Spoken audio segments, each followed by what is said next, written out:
Hello everyone. तो आ वीडियोनी अंदर आज આપણે એક નવું ચેપ્ટર શરૂ કરવા જઈ રહ્યા છીએ એમાઇન સંયોજનો। તો એમાઇન સંયોજનો વિશે તમે થોડું જાણતા હશો, જેમ કે એમાઇન સમૂહ કોને કહેવાય તો તમને ખ્યાલ હશે કે RNH2 આ NH2 સમૂહને આપણે એમાઇન સમૂહ તરીકે ઓળખીએ છીએ। તો આવી બેઝિક માહિતી તમે મેળવેલી હશે, ધોરણ 11 ની અંદર પણ તમે આનું નામકરણ થોડુંક જોયું હશે। તો ડિટેલમાં આ ચેપ્ટરની અંદર આપણે એમાઇન સંયોજનો વિશે સમજવાના છીએ, એમનું બંધારણ સમજવાના છીએ, એમની પ્રિપરેશન એટલે કે એમની બનાવટ સમજીશું, તેમજ એમના રાસાયણિક ગુણધર્મો પણ સમજીશું। તો સૌથી પહેલાં આપણે ઇન્ટ્રોડક્શનથી શરૂઆત કરીએ કે એમાઇન સંયોજનો કોને કહેવાય। તો જુઓ, NH3 અણુને તમે જાણતા જશો, જેને તમે કહો છો એમોનિયા। તો આ એમોનિયાના એક હાઇડ્રોજનનું વિસ્થાપન આપણે જો કોઈ આલ્કાઇલ અથવા તો એરાઇલ સમૂહ દ્વારા કરી દઈએ તો આપણને જે નવું સંયોજન પ્રાપ્ત થશે એ એમાઇન સંયોજન કહેવાશે। ચલો દાખલા તરીકે આપણે એક હાઇડ્રોજનને દૂર કરી દઈએ, એ હાઇડ્રોજનની જગ્યાએ આલ્કાઇલ સમૂહ લાવી દઈએ। માની લો કે કોઈ R આલ્કાઇલ સમૂહ આપણે લાવી દીધો તો શું બની જશે? RNH2 બની જશે। તો આ થઈ ગયો તમારો એમાઇન સમૂહ। ક્લિયર છે? એવી રીતે તમે કોઈ એરાઇલ સમૂહ પણ જોડી શકો। આ એક એલિફેટિક શૃંખલા હતી। માની લો કે તમે મિથાઇલ જોડો છો, ઇથાઇલ જોડો છો, પ્રોપાઇલ જોડો છો, આઇસોપ્રોપાઇલ જોડો છો વગેરે। એના સિવાય તમે બેન્ઝીન પણ જોડી શકો। તમે અહીંયા આગળ ફિનાઇલ લઈ શકો, આપણે એરાઇલ સમૂહ લઈશું। માની લો કે તમે લઈ લીધો આ રીતનો કોઈ ફિનાઇલ સમૂહ, તો પછી તમને અહીંયા આગળ શું જોવા મળશે? ArNH2 જોવા મળશે। તો એ પણ શેમાં આવશે? એમાઇન સંયોજનની અંદર જ આવશે। શેમાં આવશે? એમાઇન સંયોજનોની અંદર આવશે। તો તમે એમ કહી શકો કે એમાઇન સંયોજનો એમોનિયાના વ્યુત્પન્ન છે, કારણ કે એમોનિયામાંથી તમે પ્રાપ્ત કર્યા છે। એટલે આપણે કહી શકીએ કે એમાઇન સંયોજનો શું છે? એમોનિયાના વ્યુત્પન્નો છે। ક્લિયર છે અહીંયા સુધી? હવે આ જે એમાઇન સંયોજનો છે ફરીથી તમે એના હાઇડ્રોજનનું વિસ્થાપન કરી શકો। દાખલા તરીકે RNH2 છે તો એના હાઇડ્રોજનનું વિસ્થાપન જો હું ફરીથી કોઈ બીજા R' આલ્કાઇલ સમૂહ દ્વારા કરી દઉં તો મને શું પ્રાપ્ત થશે? નાઇટ્રોજન, એની સાથે R તો જોડાયેલો જ હતો, એની સાથે ફરીથી R' જોડાશે અને એક H તો જોડાયેલો જ હતો। તો ફરીથી મને આ પણ એમાઇન સંયોજન જ પ્રાપ્ત થશે। પરંતુ આ જે એમાઇન તમને મળ્યો એને કહેવાય છે પ્રાથમિક એમાઇન, અને આ જે એમાઇન સંયોજન મળ્યું એને કહેવાય છે દ્વિતીયક એમાઇન સંયોજન। ક્લિયર? તો આગળ આપણે જ્યારે વર્ગીકરણ કરીશું તો ત્યાં આગળ તમને ડિટેલમાં સમજાવીશ કે પ્રાથમિક એમાઇન કોને કહેવાય, દ્વિતીયક એમાઇન કોને કહેવાય। આ જસ્ટ એક એક્ઝામ્પલ આપ્યું તો તમને ખ્યાલ આવી ગયો હશે કે એમાઇન સંયોજનો કેવી રીતે મેળવાય છે। તો એમોનિયાના હાઇડ્રોજનનું તમે વિસ્થાપન કરશો જુદા જુદા આલ્કાઇલ તેમજ એરાઇલ સમૂહ દ્વારા તો તમને એમાઇન સંયોજનો પ્રાપ્ત થશે। હવે આ એમાઇન સંયોજનોની આપણા જીવનમાં ખૂબ જ ઉપયોગિતા હોય છે, ખાસ કરીને ઔષધો તરીકે આ સંયોજનો ખૂબ જ ઉપયોગી બનતા હોય છે। કેટલાક ઉદાહરણ તમે જોશો તો તમને બુકની અંદર પણ કેટલાક આના ઉદાહરણો જોવા મળશે। આના સિવાય કેટલાક આલ્કલોઇડ્સની અંદર આવા એમાઇન સંયોજનો જોવા મળતા હોય છે। હવે બેઝિકલી આલ્કલોઇડ્સ શું છે? તો તમે કેટલીક જે અફીણ, એના સિવાય તમે બીજી કેટલીક જે ડ્રગ્સ જુઓ છો તો એ બધા આલ્કલોઇડ્સ છે। ક્લિયર છે? તો તમે પ્રોટીન જોશો, પ્રોટીનની અંદર પણ NH2 સમૂહ તમને જોવા મળશે। પછી વિટામિન્સ છે, આલ્કલોઇડ્સ છે, હોર્મોન એટલે કે અંતઃસ્ત્રાવ છે, તો એની અંદર પણ તમને એમાઇન સંયોજનો જોવા મળશે। આપણે કેટલાક ઉદાહરણ જોઈએ, જેમ કે કેટલાક જૈવ સક્રિય સંયોજનો છે, કેટલાક અંતઃસ્ત્રાવો છે, અંતઃસ્ત્રાવો જેવા કે એડ્રીનાલિન, આના સિવાય એફેડ્રીન। તો આ જે અંતઃસ્ત્રાવો છે એમની અંદર દ્વિતીયક એમિનો સમૂહ જોવા મળે છે। કયો? દ્વિતીયક એમિનો સમૂહ જોવા મળે છે। તો દ્વિતીયક એમિનો સમૂહ મેં તમને અહીંયા આગળ સમજાવ્યું તો ભાઈ દ્વિતીયક એમાઇન સંયોજન કોને કહેવાય? તો નાઇટ્રોજન એ બે આલ્કાઇલ સમૂહ સાથે જોડાયેલા હશે તો એ દ્વિતીયક એમાઇન સંયોજન કહેવાશે। તો આગળ પણ આપણે ચર્ચા કરીશું, અત્યારે હાલ ખાલી યાદ રાખો તમે। તો જે એડ્રીનાલિન, એફિડ્રીન આ બધા અંતઃસ્ત્રાવો છે। હવે અંતઃસ્ત્રાવો એ પણ એક જૈવિક અણુ જ કહેવાય। તો આ જે જૈવિક અણુઓ છે, જૈવ સક્રિય સંયોજન છે, એની અંદર તમને દ્વિતીયક એમિનો સમૂહ જોવા મળશે। ક્લિયર છે? હવે આ બંને જે દ્રવ્યો છે એ ખૂબ જ ઉપયોગી છે, કારણ કે રુધિરનું દબાણ જાળવવા માટે આ ખૂબ જ ઉપયોગી છે। શેનું? રુધિર દબાણ જાળવવા માટે આ ખૂબ જ ઉપયોગી છે. ખ્યાલ આવી ગયો. એવી રીતે એક નોવાકેન કરીને પણ સંયોજન આવે છે, નોવાકેન. તો આ જે નોવાકેન સંયોજન હોય એ એનેસ્થેટિક છે. એનેસ્થેટિકનો મતલબ કે કોઈ ભાગને તમારે શૂન્ય કરવો હોય, તમારે એને બેભાન કરવું હોય તો એવા ઉપયોગ એના માટે વપરાતા જે પદાર્થો હોય એને કહેવાય એનેસ્થેટિક. ગુજરાતીમાં કહીએ તો નિશ્ચેતકો તરીકે. તો આ જે નોવાકેન છે એ એક નિશ્ચેતક છે. તો નિશ્ચેતક આ જે છે એનો ઉપયોગ ખાસ કરીને ડેન્ટલ કરતા હોય છે. જે દંત ચિકિત્સાની અંદર તમારો જે દાંતનો ભાગ હોય એને બેભાન કરવા માટે નોવાકેનનો ઉપયોગ થતો હોય છે. તમને ખ્યાલ હશે જ્યારે દાંત પડાવવાનો હોય તો એક ઇન્જેક્શન આપવામાં આવે. એ ઇન્જેક્શનથી શું થઈ જાય, એટલો ભાગ શૂન્ય પડી જાય. બરાબર. તો એની અંદર નોવાકેનનો ઉપયોગ થતો હોય છે. એટલે કે દંત ચિકિત્સામાં ખૂબ જ ઉપયોગી છે. આના સિવાય કેટલીક ઔષધો છે, જેમ કે પ્રતિહિસ્ટામાઇન. તો જે ખાંસી ઉધરસની જે એલર્જી થયેલી હોય એને રોકવા માટે કેટલીક આવી એલર્જીને દવાઓનો ઉપયોગ કરવામાં આવે છે. તો એમાંની એક છે પ્રતિહિસ્ટામાઇન. તો આ પ્રતિહિસ્ટામાઇન ઔષધની અંદર પણ શું હોય, એમાઇન સંયોજન હોય.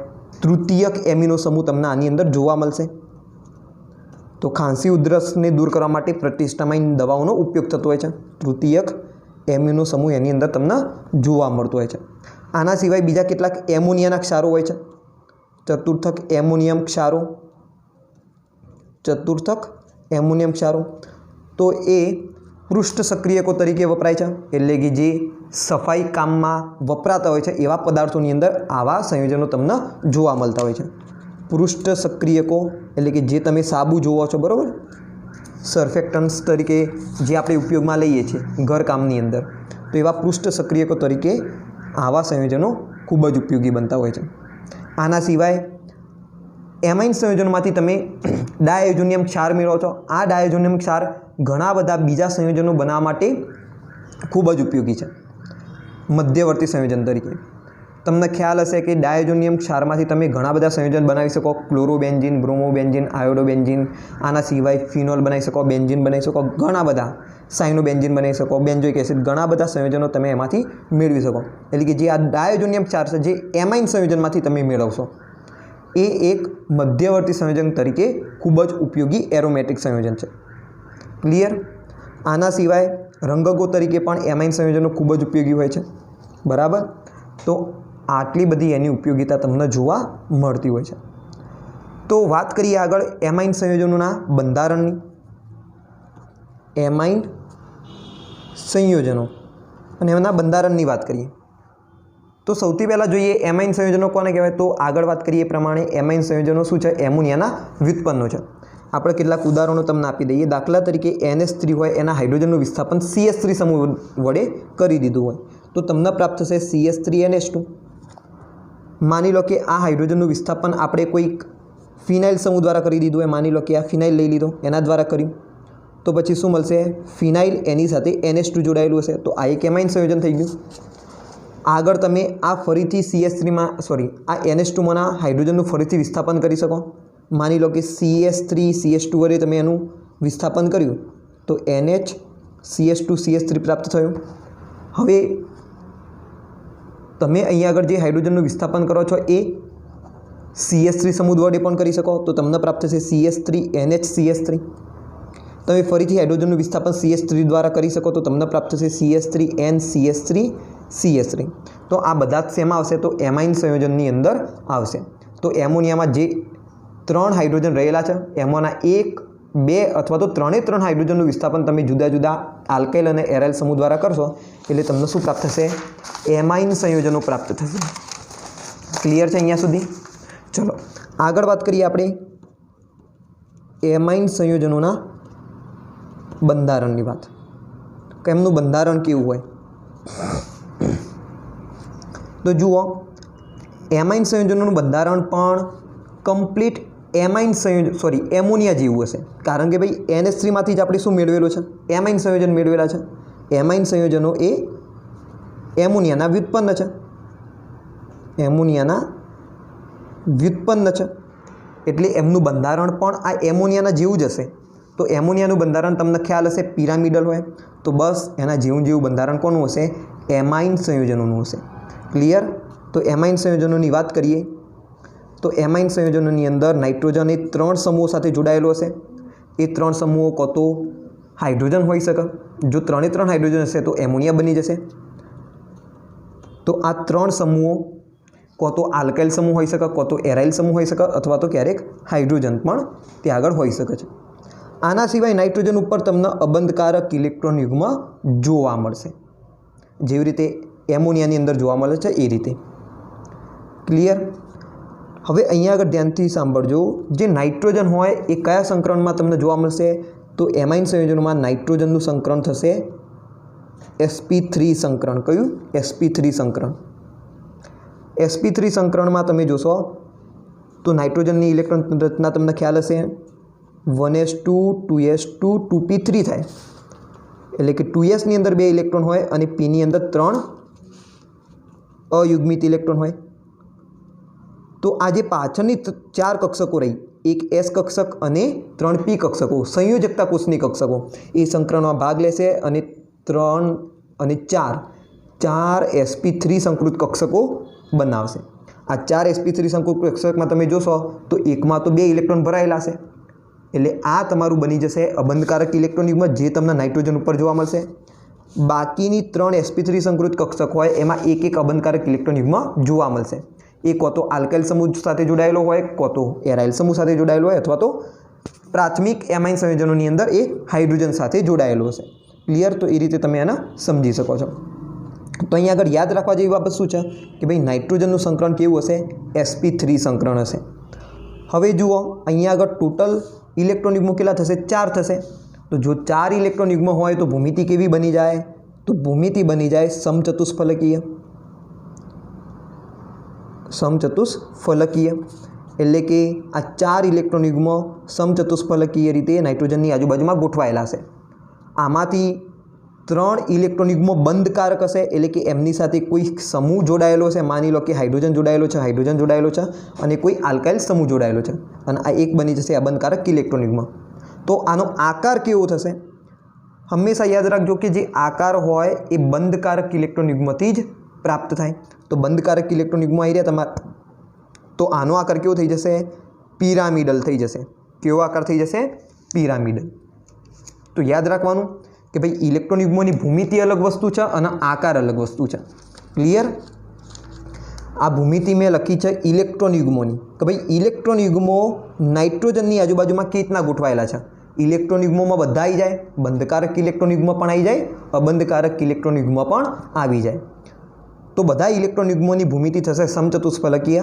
હવે એમાંથી બંધકારક ઇલેક્ટ્રોન યુગ્મો આકાર નક્કી થશે। તો આકાર કેવો થશે? આનો પિરામિડલ આકાર થશે। તો એ વસ્તુ તમારે ખાસ યાદ રાખવાની। ક્લિયર? હવે જુઓ આગળ થોડી વાત કરીએ। હવે જો આનો આકાર પિરામિડલ હોય તો અહીંયા આગળ જે તમને બંધ કોણ છે કેટલું જોવા મળશે? 109 ડિગ્રી 28 કળાનો જોવા મળશે। આઈડિયલી વાત કરીએ તો જ્યારે પણ સમચતુષ્ફલકીય આકાર હોય તો તમને ખ્યાલ હશે કે જે બંધ કોણ હોય એ 109 ડિગ્રી 28 કળાનો હોય। તો આમાં પણ ભૂમિતિ તો કેવી હતી? સમચતુષ્ફલકીય જ હતી। તો આકાર કેટલો હોવો જોઈએ? 109 ડિગ્રી 28 કળાનો હોવો જોઈએ। પરંતુ નાઇટ્રોજન ઉપર હોય એક અબંધકારક ઇલેક્ટ્રોન યુગ્મ। એ અબંધકારક ઇલેક્ટ્રોન યુગ્મ શું કરશે? આ બંધકારક ઇલેક્ટ્રોન યુગ્મો પ્રત્યે અપાકર્ષણ કરશે। એટલે શું થઈ જાય? આ 3 બંધકારક ઇલેક્ટ્રોન યુગ્મો સંકોચાઈ જાય અને એના કારણે જે ખૂણો હોય એ ખૂણો ઘટીને 109 ડિગ્રી 28 કળા કરતાં ઓછો થઈ જશે। ખ્યાલ આવી ગયો?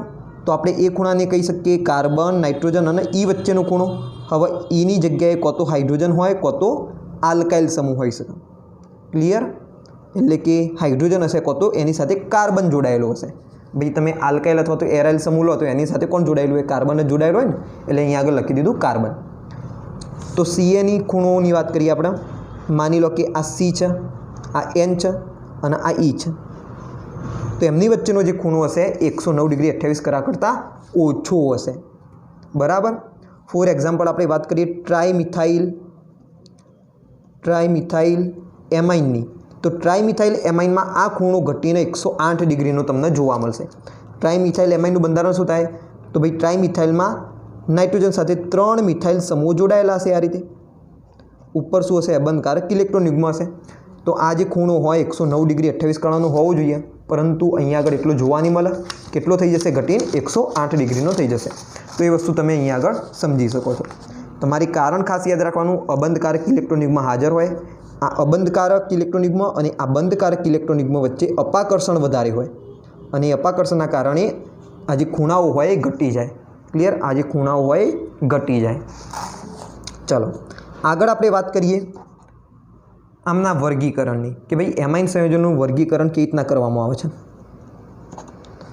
तो जुओ, एमाइन संयोजनों वर्गीकरण आपणे करीशुं प्राथमिक, द्वितीयक अने तृतीयक एमाइन संयोजनोनी अंदर।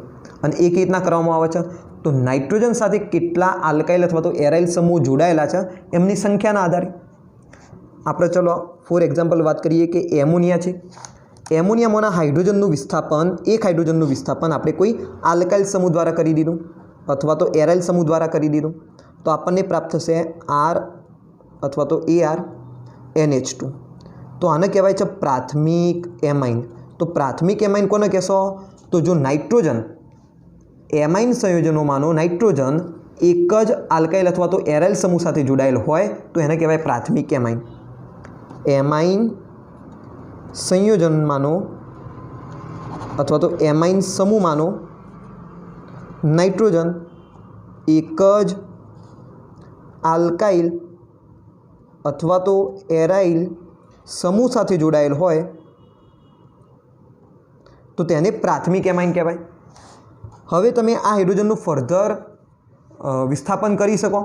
मानी लो कि हाइड्रोजननुं विस्थापन तमे बीजा कोई आल्काइल समूह द्वारा करी दीधुं। मानी लो कि अत्यारे हूँ जस्ट एक्जाम्पल आल्काइल समूह लऊँ, R- वाळा करी दीधुं, तो अहींया आगळ RNH R- जोवा मळशे। तो आ बनी जशे द्वितीयक एमाइन। तो द्वितीयक एमाइन कोने कहेशो? तो भाई एवा एमाइन संयोजनों के जेमां एमाइन समूहमांनो नाइट्रोजन बे आल्काइल समूह साथे जोडायेलो होय तो एने तमे कहेशो द्वितीयक एमाइन। हवे आ R અને R- सरखा पण होई शके अथवा तो अलग अलग पण होई शके। एवी रीते तमे एराइल संयोजन पण लई शको, ArNH AR- अथवा तो AR पण लखी शको तमे। आ जे एराइल समूह होय सरखा पण होई शके, अलग अलग पण होई शके। मे बी एवुं पण होय एक एरोमेटिक संयोजन होय, बीजुं आल्काइल समूह पण होय, एवुं पण होई शके। पण तमारे खाली शुं जोवानुं कि भाई नाइट्रोजन साथे केटला समूह जोडायेला छे। तमने समूहमां ना ख्याल आवतो तो तमे कार्बननी संख्या पण गणी शको। भाई नाइट्रोजन 2 कार्बन साथे जोडायेलो होय तो द्वितीयक एमाइन, नाइट्रोजन 1 कार्बन साथे जोडायेलो होय तो प्राथमिक एमाइन। ए रीते पण तमे याद राखी शको छो। तो भाई तृतीयक एमाइन कोने कहेशो? तो सिंपल, जो एमाइन संयोजनमां नाइट्रोजन 3 कार्बन साथे जोडायेलो होय अथवा तो 3 आल्काइल समूह साथे जोडायेलो होय तो एने कहेवाय तृतीयक एमाइन संयोजनों, एटले के 30। आ रीते तमे एने समजी शको छो। आवी रीते एराइल समूह पण 3 जोडायेला होई शके, एवुं पण होई शके एराइल पण होय अथवा तो कोईकवार एराइलनी साथे साथे आल्काइल समूह पण जोडायेला होय तो एने तमे कहेशो तृतीयक एमाइन संयोजनों। एटले याद राखो तो तमे याद राखजो भाई नाइट्रोजन 3 कार्बन साथे जोडायेलो होय तो एवा एमाइन संयोजनने आपणे शुं कहीशुं? तृतीयक एमाइन संयोजनों कहीशुं। तो सिंपल याद राखजो, प्राथमिक कोने कहेवाय, द्वितीयक कोने कहेवाय, तृतीयक कोने कहेवाय? तो प्राथमिक एने कहेशो कि जेमां नाइट्रोजन एक ज कार्बन साथे जोडायेलो हशे। द्वितीयक एने कहेशो कि जेमां नाइट्रोजन 2 कार्बन साथे जोडायेलो होय। अने तृतीयक एने कहेशो कि जेमां जेमां नाइट्रोजन 3 कार्बन साथे जोडायेलो होय तो एने कहेशो तमे तृतीयक एमाइन संयोजनों। हवे आ एमाइन संयोजनोनी अंदर नाइट्रोजन केवा प्रकारना समूह साथे जोडायेलो छे एना आधारे फरीथी एनुं विभाजन करवामां आवे छे सादा अने मिश्रित एमाइन संयोजनोमां। चलो एमाइन संयोजनों फरीथी आपणे एकवार विभाजन करीए। सादा एमाइन संयोजनों अने मिश्रित एमाइन संयोजनों। तो सादा अने मिश्रित एमाइन संयोजनों में विभाजन केना करीशुं? तो एनी साथे जोडायेला आल्काइल अथवा तो एराइल समूहना आधारे। जो एमाइन संयोजन में नाइट्रोजन साथे जोडायेला बधा समूह सरखा होय तो एने कहेवाय सादा एमाइन संयोजनों। अने जो नाइट्रोजन साथे जोडायेला बधा समूह अलग अलग होय, अलग अलग समूह होय तो एने कहेवाय मिश्रित एमाइन संयोजनों। क्लियर छे? बोलो सादो कोने कहेशो? कि जेमां નાઇટ્રોજન સાથે જોડાયેલ આલ્કાઇલ અથવા તો એરાઇલ સમૂહો સમાન હોય એને કહેશો સાદા એમાઇન સંયોજનો. અને જે એમાઇન સંયોજનમાં નાઇટ્રોજન સાથે જોડાયેલા બધા સમૂહો જો જુદા જુદા હોય તો એને કહેશો તમે મિશ્રિત એમાઇન સંયોજનો. દાખલા તરીકે નાઇટ્રોજન સાથે મેં જોડી દીધા CH3 CH3 CH3, તો આ થઈ ગયો સાદો એમાઇન સંયોજન. માની લો કે મેં નાઇટ્રોજન સાથે જોડ્યું CH3 CH3 અને અહીંયા આગળ જોડી દીધું CH2 CH3, તો બે સમૂહો તો સરખા છે પણ ત્રીજો અલગ છે, તો આ થઈ જશે મિશ્રિત એમાઇન સંયોજન. તો આ પ્રમાણે તમે એનું શું કરશો, વર્ગીકરણ કરશો. તો એકદમ ઇઝી છે, આની અંદર કંઈ ખાસ છે નહીં. તો આઈ હોપ કે તમને ખ્યાલ આવી ગયો હશે. તો એમોનિયાની અંદર તમે હાઇડ્રોજનનું વિસ્થાપન આલ્કાઇલ અથવા તો એરાઇલ દ્વારા કરશો તો તમને એમાઇન સંયોજન પ્રાપ્ત થશે. ઘણી બધી જગ્યાએ એનો ઉપયોગ થાય છે, બરાબર. ખાસ કરીને ઔષધોની અંદર આલ્કલોઇડ્સ તરીકે એ ઘણા બધા સંયોજનો ઉપયોગી બનતા હોય છે. એના સિવાય આપણે એનું બંધારણ જોયું, એના પછી આપણે એનું વર્ગીકરણ જોયું, બરાબર. નેક્સ્ટ આપણે હવે એનું જોઈશું નામકરણ.